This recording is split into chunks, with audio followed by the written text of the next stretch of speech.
नमस्कार। प्रारंभ पर आप सभी का स्वागत है। मैं अवनीश। आज मेरे सामने एक बड़ा चैलेंज है। मेरे सामने चैलेंज ये है कि प्रारब्ध के इस मंच पर जब भी मैं कोई बात करता हूं तो लगभग आधे घंटे 30 मिनट का एक फॉर्मेट होता है। लेकिन आज मुझे चैलेंज दिया है प्रधानमंत्री नरेंद्र मोदी ने।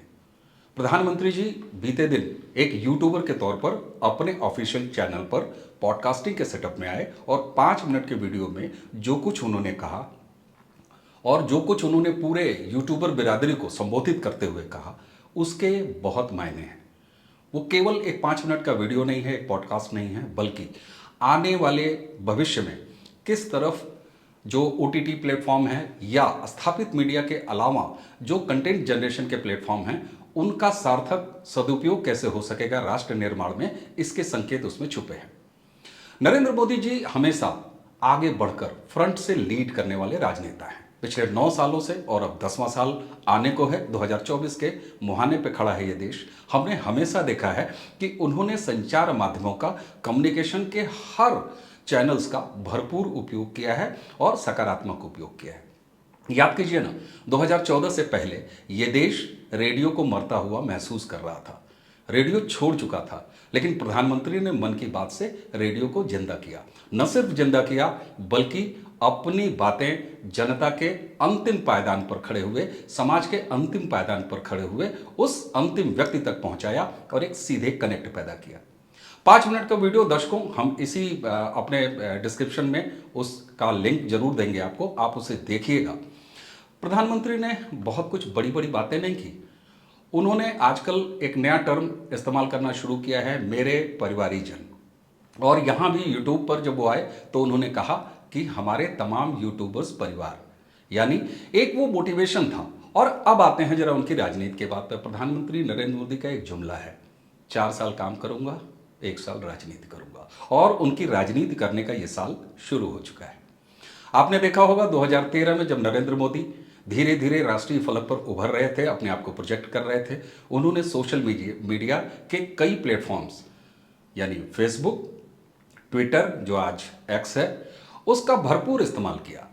शुरुआत में ये भी 2014 और 2014 के कुछ महीनों बाद तक ये सुनने को मिला कि ये सारे स्पॉन्सर्ड लोग हैं, ये सारे पेड लोग हैं, आईटी के हैं, आईटी सेल के हैं, ये चले जाएंगे। लेकिन आज पिछले 9 सालों में जिस उत्तरोत्तर ढंग से सोशल मीडिया ने राष्ट्र निर्माण की इस भावना को न सिर्फ जिया है, बल्कि अभिव्यक्ति की स्वतंत्रता के उच्च मापदंडों का पालन करते हुए उसको आगे बढ़ाया है, वो सब आपके सामने है।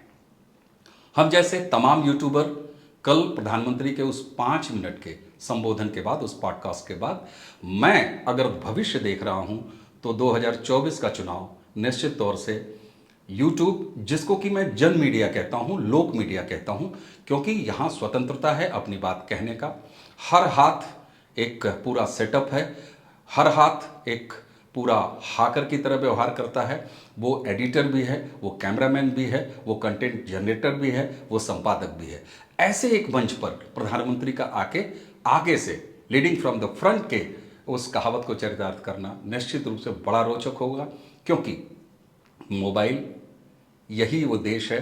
जब प्रधानमंत्री ने डिजिटल पेमेंट के जरिए मोबाइल की बात हर हाथ कही तो इस देश के तमाम स्वनामधन्य नेता, कांग्रेस पार्टी के हों चाहे और भी पार्टियों को हों, माखौल बनाया। लेकिन आज न सिर्फ यूपीआई के इस प्रचंड वैश्विक सफलता ने इसको साबित किया कि हाँ, हर हाथ मोबाइल है और वो काम करता है, उसका सदुपयोग हो रहा है। उसी के साथ साथ यूट्यूब जैसे प्लेटफॉर्म्स का सदुपयोग होना भी निश्चित तय है, उसके फॉर्मेट्स बढ़ते जा रहे हैं। मैंने शुरुआत में ही कहा था कि मेरे सामने बड़ा चैलेंज है कि किस तरीके से 5 मिनट में कही गई नरेंद्र मोदी प्रधानमंत्री जी की बात को मैं अपने इस वीडियो में समेटूं। लेकिन निश्चित तौर पर यह साफ देखा जा रहा है कि जिस तरीके से प्रधानमंत्री ने 2014 के बाद इस देश की स्थापित मीडिया को बहुत खूबसूरती से एक्सपोज किया है और उन्हें एक्सपोज हो जाने दिया है।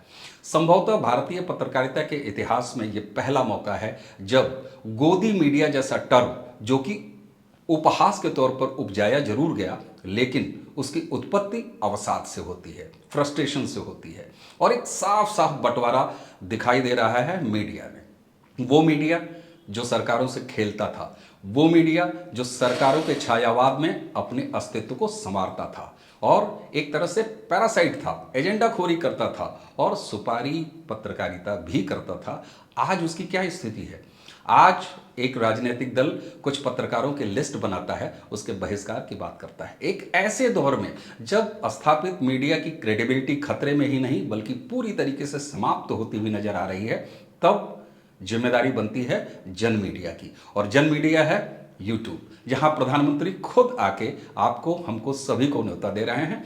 तो निश्चित रूप से मैं अगर प्रारब्ध के इस मन से कहूं तो यह न सिर्फ तमाम हजारों लाखों यूट्यूबर्स के लिए एक सकारात्मक है, संदेश ही नहीं बल्कि सकारात्मक अवसर भी है कि आप राष्ट्र निर्माण में जहां भी हैं, जैसे भी हैं, जिस तरीके से भी हैं, वो सामने आए। ये प्रधानमंत्री का सीधा सीधा न्योता है। और चलते चलते दो लाइनें प्रधानमंत्री के लिए कहूंगा जो हमेशा कई बार मैं रिपीट करता हूं और उन पर सबसे बेहतर तरीके से लागू होती है। कौन सी बात कहां कैसे कही जाती है, हो सलीका तो हर बात सुनी जाती है। तो लीजिए, मुझे नहीं लगता कि ये 5 मिनट का चैलेंज मैं प्रधानमंत्री के जवाब में पूरा कर पाया हूँगा। निश्चित ये वीडियो 5 मिनट से ज़्यादा हो सकता है। तो आज अगर ये संदेश मैं आप तक पहुँचा पाया हूँ तो इस वीडियो पर अपने कमेंट जरूर दीजिएगा। प्रारब्ध को आप देख रहे हैं, बहुत स्नेह दे रहे हैं, इसी तरह देखते रहिएगा। तो आज के इस वीडियो को करते हैं यहीं समाप्त और आप सबसे लेते हैं विदा। नमस्कार।